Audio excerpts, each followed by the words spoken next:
My name's Julie Cairnes and I'm a life mastery and conscious creation coach. Today I'd like to welcome you to the Inner Peace Masterclass and welcome the wonderful Lynnsey Robinson, who's a certified clinical hypnotherapist and money mindset expert.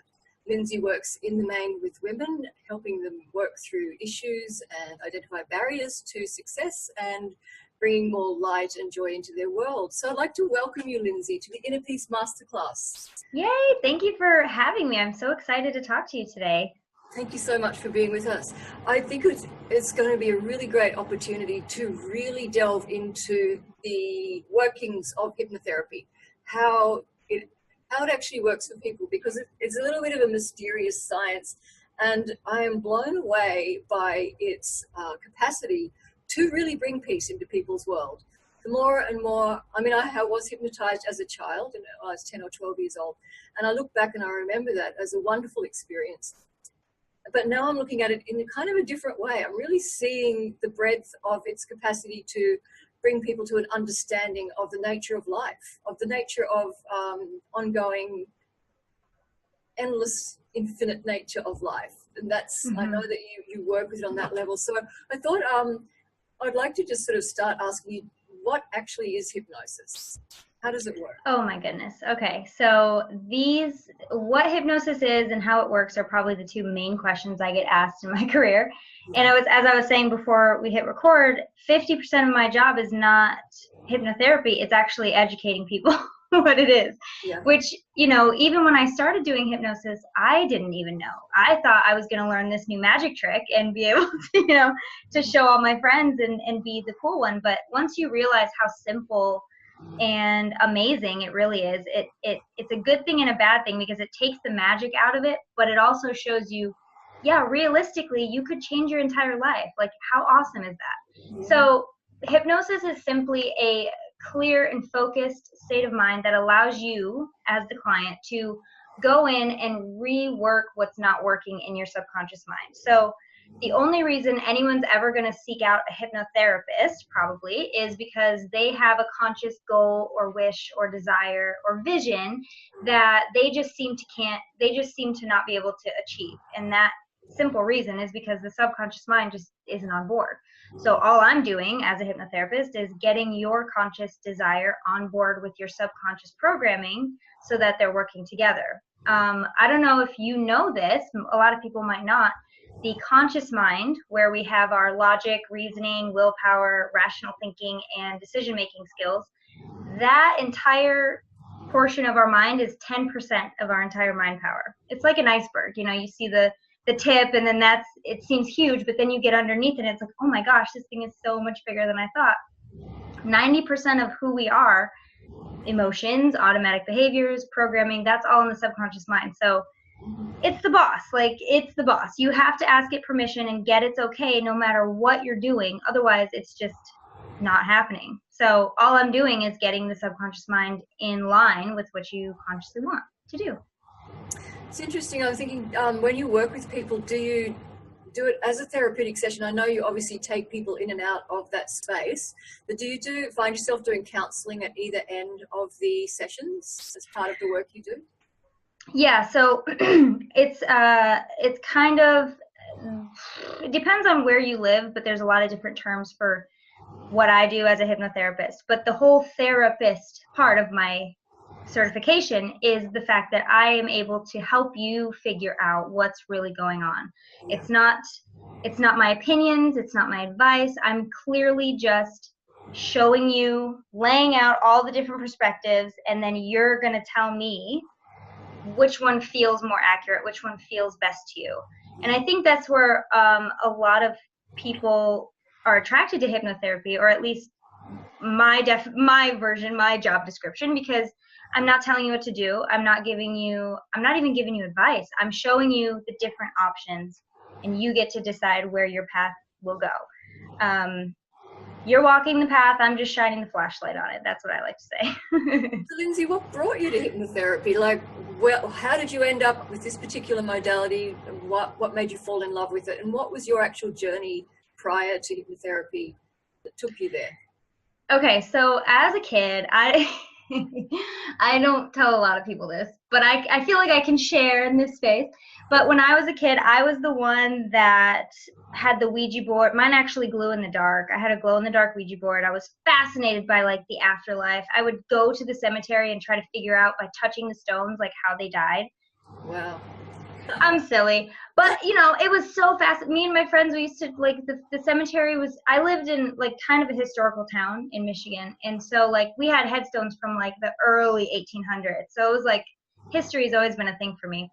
So I've just been super fascinated by it. When I was 18 or 19, just out of high school, I read Dr. Michael Newton. Are you familiar? Absolutely.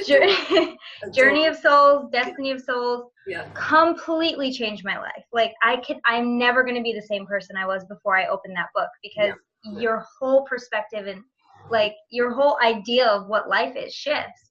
Yeah. And it just spoke to me. It rang true to my soul. It was just like something in there was like, this is life. This is what it's all about. Yes. So I kind of, I did the whole college thing, got a real job, worked in retail, was a manager, all that stuff. And then when I had when I moved to LA when I was 20, I got a past life regression from one of Michael Newton's, like, she studied at the Newton Institute. So I was like, I'm only going to go to somebody who studied there, right? Yeah. Why not? And I had the most amazing experience, like the synchronicities between my experience and my life. I didn't see the synchronicities until 6 years later. A small tidbit of it was in the past life regression in 2006. My son at the time, in that past life, I knew to be the soul of my brother, right? Yeah. And in this life. So I knew that that soul was the same person as my brother now. Yes. So in that past life, he had a daughter named Annabelle, right? Yeah. Fast forward 6 years later, I forgot about the past life. I'm starting to get into hypnotherapy because I had my son and I wanted to be able to make my own hours, set my fees, and work for myself. So I was like, this is what I'm going to do. So I went into my archives and I found my old past life regression 6 years later, and I'm reading it and I'm like, because in 2012, the year I started hypnotherapy, my brother had a daughter, and guess what he named her? Had to be Annabelle. I really freaked out. I called him up. I was like, why did you name your daughter Annabelle? Like almost like angry, because I was like, how can this be? Because he didn't know that I did this. Yeah. He's like, I don't know. What are you talking about? I don't know. I just like the name. I was like, did your wife make you do it? Like, I need to know why. And he goes, well, she actually didn't like the name. I had to convince her. And I just really liked it. I've always liked it. So it was just one of those things where, like, if I had any doubts, like, this happened. So it's your sign. It's one of those things where, you know how it's personal to each person. Like, they'll know when they're convinced. Yes. That was it for me. Not have any doubts after. Not that I did, but so hypnotherapy was like, I want to be able to change people's lives like this. I want to be able to help them get to their best selves. Yeah, absolutely. Wow. That's a wonderful story. That's an amazing story. Yeah, it was really weird, but I love telling it because I'm the biggest skeptic of all, and it's amazing. It is amazing, and Newton writes a lot about life between life, which is because there are so many different aspects of hypnotherapy. So there's life between life, there's age regression, there's past life regression, there's progression. Yep. Absolutely fascinating. Every single one is like, and just like there's, I guess, where you're just going into someone's health issues where it's kind of current. Yeah. But I'll just ask you another question. Do people feel like they're going to, what does it actually feel like to be hypnotized? I remember when I was hypnotized, I have to tell you, I think I was 10 or 12, maybe 12. Yeah. And I remember an incredible sense, like my body felt very inflated like a balloon and I was floating. I'll never forget that sensation. Wow, I've never heard that one before. Yeah, no, it was unusual, but it was really like kind of an out-of-body experience. I felt completely sick. I was in very good hands. It was a naturopath who did the work with me to help me with an injury to my ankle, and that was a bit, the pain was going on a bit too long. And so we sort of looked at why I was getting this recurring pain that should have healed. And it was just the most amazing floating, and I just used to come back feeling so elevated and at peace. And and he also did put a few good sort of suggestions in about more peaceful family situations that I might be able to bring in for myself. So I just wonder, okay, so that was my experience. What do other people report back in terms of how it feels for them? Well, I can tell you therapeutic hypnosis usually will feel way different than a past life regression hypnosis, just because in order to get the most success out of a past life, you're going to take the time and put the client really like super deep into the subconscious. For therapy, you kind of just need to be in like a light theta state, which just means like just above sleep, Right. So for a lot of people, it just feels like that dreamy, floaty, or right before you wake up, which, by the way, anytime you fall asleep, you have to pass through a state of hypnosis to do it. So this is something everybody does every single day. It's the most natural state of being that we have. I'm just able to help you trigger that to make change. So for a lot of people, it just feels like a nice and relaxing, like, you're in the room getting hypnotized, but you also feel like you're somewhere else, kind of like in that dream space.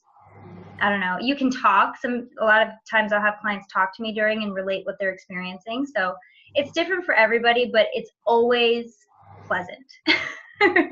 I've never once had somebody come out and say, like, I am never doing that again. Because it just feels so good. Yeah, it does. Yeah. And people sometimes feel like they might lose control of their mind or their body. Is that one of their concerns? It is a concern, yeah, but in the first session, I just nipped that one right in the bud. And I'll give you a metaphor that seems to be pretty effective with the client. So I'm assuming if I'm seeing a client, she's going to be an adult, so she'll probably have had a back rub at one point in her life. So I'll just say it's like getting your feet rubbed or your back rubbed, where at any moment you could yank your foot away or get up and walk out of the room and stop the relaxation, but you wouldn't, because you're safe. You're safe. It's a nice pampering feeling, and a hypnotherapist is just like a mind masseur, for lack of a better term.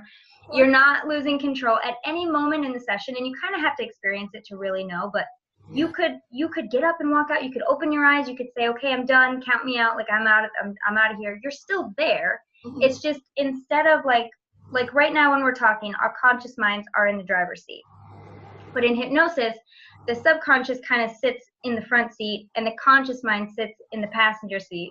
So it's still there. It's still going along for the ride. It's just not the one with its ears perked up listening to what I'm saying. Right. I hope that makes sense. It makes sense, absolutely. So can everyone be hypnotized, or are there some people who've got resistance? Are there any people you haven't been able to take under?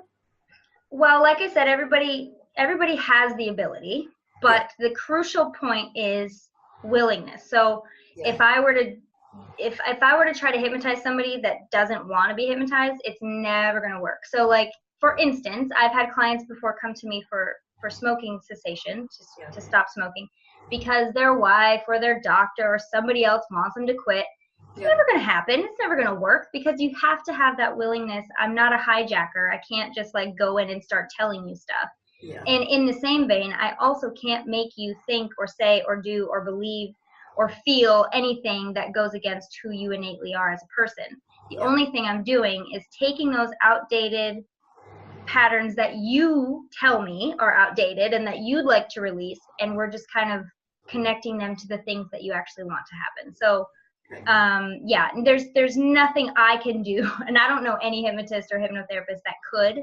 That's actually called more like brainwashing, and that's like a whole other thing. Yeah. That's a whole other show. It has been used for evil, yes. Everything. Yeah. I had that conversation. Even water can be used for evil. So yeah. Oh my goodness, right? Yeah, everything can, in the right or wrong hands. I'm just wondering, what kind of people, what kind of issues do people come to you with? Do they come with health issues or psychological issues? And I know that you've also worked with a lot of money issues for women, but what are the kind of recurring themes that come through, if there are recurring themes? Well, the amazing thing is that hypnotherapy can fit around anything you'd like to achieve, unless the only thing I tell people is I can't change your anatomy. Like, I can't grow you wings to fly out the window. I can't do that. But anything that's in your mind, anything that you'd like to get rid of or add in, Yeah. is fair game. So that includes everything. That includes weight loss and habit control and fears and phobias and past life regression, and I mean, getting over past relationships or money attraction. So anything that you need to energetically align your mind for, easy. Well, not easy, simple. I'll say simple. So yeah, but it really, so because it's such a broad spectrum of things, I've chosen to specialize more in helping female entrepreneurs get over those mental humps, those mental blocks that are kind of preventing them from moving to the next level of their success, whether it's money or clients or just asking for a promotion, whatever it is. Yeah, I'm interested in that. So what kind of barriers are you finding underlying women's resistance to making money and success? What's coming up in that? Well, the first thing I want to mention is that the number one rule of the subconscious mind is that its only job is to protect you. So consciously, we might know that procrastination is a negative thing. It's something that we don't want because that's not how you get ahead in anything. However, the subconscious mind might say, well, if you don't procrastinate and you get success beyond your wildest dreams, that's scary because we don't know what that looks like. And so anything that's unknown to the subconscious, anything you've never experienced, is immediately danger.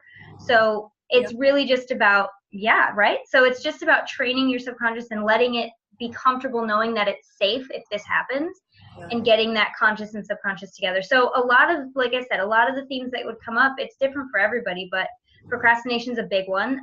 Those self-sabotaging behaviors, those perfectionism, which is also another type of procrastination. Anything that you were taught maybe as a young child about money being dirty, or, money is the root of all evil, which is, we know a misquote anyway. So there's a lot of those subconscious patterns and those knowns that actually get created when we're about 8 or 9 is when we get our, how do I put this? When we turn about 8 to 10 years old is when we separate the conscious from the subconscious. So up until that point, our minds are completely open and we're accepting everything in as true. So what we say to our kids is going to stick with them. We already know this, but this is more in like layman's terms. So when they get that critical filter, they then can decide whether they want to take anything in as true. But by then, a lot of our automatic behaviors are already established. So we sometimes will find money issues from something they learned as a child, or their parents' version of success is all their subconscious knows, so it's never going to surpass that unless they train themselves that it's okay to do so. Right. Okay. You know what I mean? Yeah. It's really interesting that you mentioned the age 8, because I worked with children years ago, and I have children, adult children, but I observed that the age 7 or 8 was almost like they actually hit the planet. And prior to that, they actually hadn't really been here, that they were like in a kind of, they were still kind of from another world. And how funny, yeah. It was really like a grounding process happens around age 7 or 8 where children arrive fully. That's the only way I can explain it, that real shift from real baby consciousness into more kind of present here. Right. And from like a past life perspective, that young children are always the ones that talk about this stuff. When they hit that certain age, 7, 8, 9, 10, they stop talking about it because something happened. The brain development shifts and changes, and they're human. Like, they're here. They're in this life. They're established. Yeah. They have that critical thought. And so it's important to really think about what you learned as true when you were that age, because it could maybe still be affecting you. I mean, it definitely is affecting you, but it could either be for the positive or maybe something that you want to shift. So that's kind of what I do.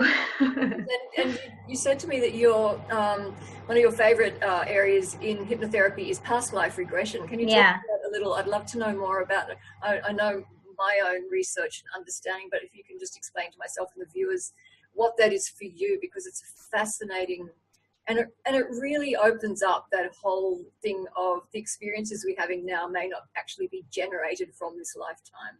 Many of the issues, much of what we're going through. So I'll just leave that with you to enlighten us more.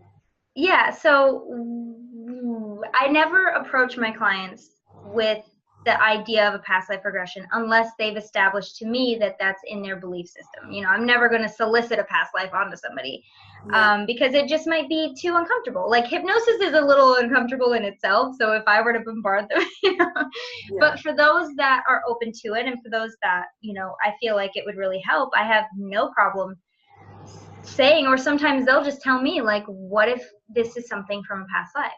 And if they say that to me, it's already in their belief system because they've thought about it well before they told me about it. So sometimes taking them into a life they may have lived in the past is a great way to observe from a present perspective. It's kind of like doing the child therapy where you go back to see yourself as a kid but reframe the situation as the adult mind and not the child mind. So it's a little bit similar, but it's just far enough in your disbelief where you can still say like it doesn't really feel like it's happening to you. So it's not traumatic in that way. It's a nice way to observe and see where these patterns could be coming from, and if there's a karmic link. I say karmic link loosely, just, you know, an energy link, I guess would be a better way to say that. Keeping that pattern, you know, continuing in the current life. So there's a lot of different things we could do with a past life to clear what's going on now. And it's not true for every client, but some people are just curious, like I was. Like some people just come to me and like, I wonder if I was a witch, which they probably were. Yeah, right. Male and female, I'm sure there's been a lifetime where many of us, particularly people who kind of understand these modalities, and they're still carrying the trauma of the persecution. You know. There's a reason you're open to it. You know what I mean? How far back have you gone with people? Can you recall, you know, how far back in time? I don't know exactly. I can't think offhand. There's been so many. I don't know the earliest one I did, but I do have one that I will talk about.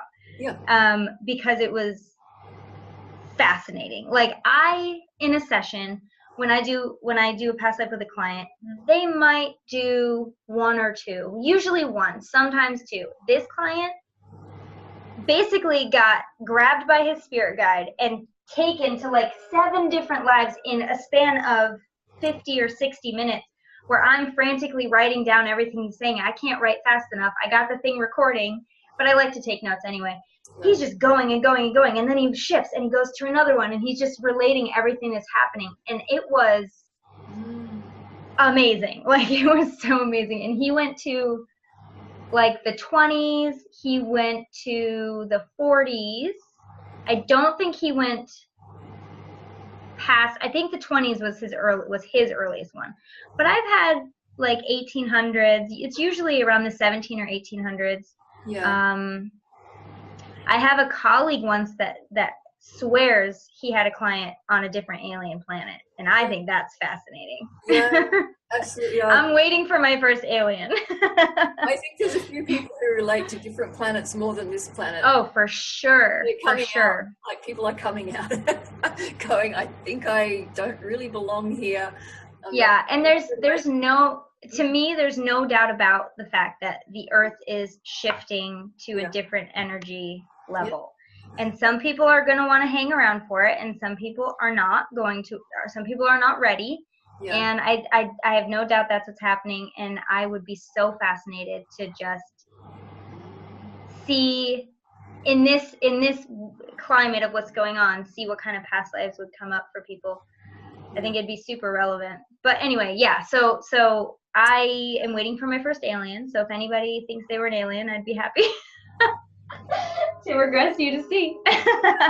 Cool. You never know what might happen. I mean, a lot of people are here to help with the transition, wherever they may have lived on another galaxy or something, and they're here at this time because we're all here for a reason. It's very, everyone's acknowledging a really intensely important time of Earth's history, a very transitional time. Yeah. And there is a sense of urgency of taking the planet through this to a positive outcome. Because, in a lot of prophecies, we have sort of stepped over the line in many ways with the planet's capacity to deal with the abuse that she's been through, and, a lot of human trauma as well. So a lot of this work that people are doing, that I'm speaking with people like yourself, are working with the trauma of generations of trauma that they're carrying. And there is a sense of kind of, let's move it so we can move forward. So I just will ask you, do you actually regress people to remember trauma from their past? How does that work with you? Current lives or past lives? Current? Oh well, both really. Yeah. Well, here's the thing about past lives. Yes. I mean, we don't necessarily go looking for it, but I take the client's lead. If they want to do a past life where they feel like they were killed in a certain way, Yeah. I will tell them, we're going to trust your subconscious to give you exactly what you need today, and trust the power of your higher wisdom to give you what you need today. In the current life, it's not necessarily something that I will go to first. I always treat the symptoms first. I never go for cause, usually, unless what I'm doing or what we're working on is just not taking. If it's not grabbing on. So then we might see if this maybe stems from something in the past. The risky thing about the past trauma is if it's like a repressed memory, I'm not touching it, because there's a scab on that wound for a reason, and I'm not going to pick it. That's deep work, deep therapeutic work. Yeah. And I don't think the client. I mean, there's a reason your mom says don't pick your scabs. That's all you need it. You need to let it heal. But if they do remember something and they want to go and work around it and get over it, that's a different thing. But repressed memories are like a no-fly zone for me. Do you go into between life memories as Newton does, so that people who've died, and because I know from my reading, some people are a little uncomfortable with the actual dying experience and the birth experience. They try not to get stuck in that so much, but more about kind of what happens in between those phases, because apparently it's a little unpleasant. Not maybe death so much, but maybe birth is more, it seems to be more an unpleasant memory that comes up for a lot of people. Gosh, can you imagine though? Of course it is. Are you kidding? Whew. You're a tiny soul. You're like, I don't know what's happening. I'm all warm, that one thing, and then there's lights in my face, getting shots. I'm in a really small space and I can't get it. So what do people actually go into those between life memories where they're actually in spirit, and can I ask you what kind of memories have come through for people around? So usually somebody, when they come to me, they want to do a past life. I haven't really had a lot of people say they want to do an in-between life. I would love to do one. But what I usually do anyway for a past life is, like, once they either experience the death or they choose to skip over it and just go to the spirit energy. Yeah. And then we'll do like a review. Yeah. And I'll say, what were the lessons that were supposed to be learned? And then what were the lessons that were learned? Where, who do you need to forgive? Who needs to forgive you? Do that whole closure, those loving bondings. Who is in your life now that was in this life? That kind of thing. So it's just like a soul review. I haven't done any hypnosis. Like, that would be my dream, is to do like a bunch of in-between lives and then write a book like Newton did. Like, I think that's like my little secret dream that I have. Mm-hmm. But yeah, so there's a little bit of that in my past lives where we go through that stuff and really close, like bookend the beginning and the end of that life, and really have some closure that way too.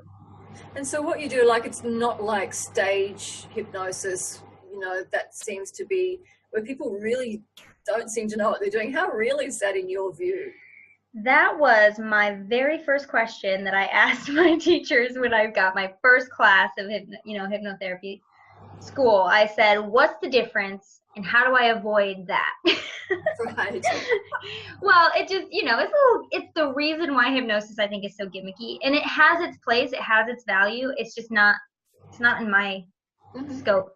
Yeah. But I, and now that I know more about it, I totally get what the teacher was saying. Whereas, that level of willingness that needs to happen with hypnosis, you have to be willing. Yes. As a hypnotherapist, if I were to do a stage show, I would know exactly who to pick in the crowd. I would know exactly who's going to do exactly what I say. And it's those people that go into hypnosis really easily. It's the people in the crowd that are doing this. They're like into it. That you can tell their attention is on that hypnotist. So imagine if you were in a stage show and they call on you. You're nervous. You go up to the stage. You see the crowd and everybody's staring at you. Right? You're a performer now. And the hypnotist says, okay, 1, 2, 3, sleep. What are you going to do? You're going to sleep. You're just going to sleep.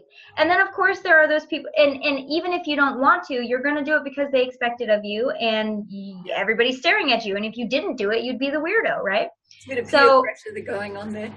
Yeah, and I'm not saying that people, when they say they don't remember anything, I'm not saying they're liars. I'm saying they're telling the truth, because there are people that aren't hypnotized but do it anyway. But then there are people that are super hypnotized and go in super easily. It's with like a shock induction or rapid induction that way. Right. That for all I know, they are clucking like a chicken. They really do think they're a chicken.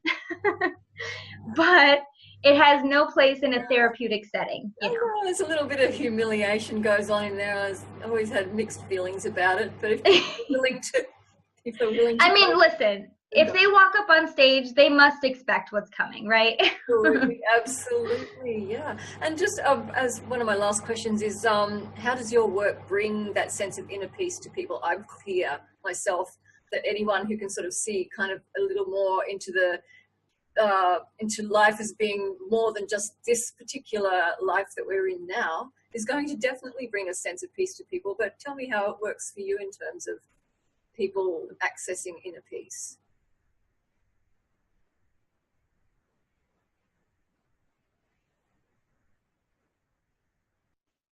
Oh, we dropped out for a second there. Hi.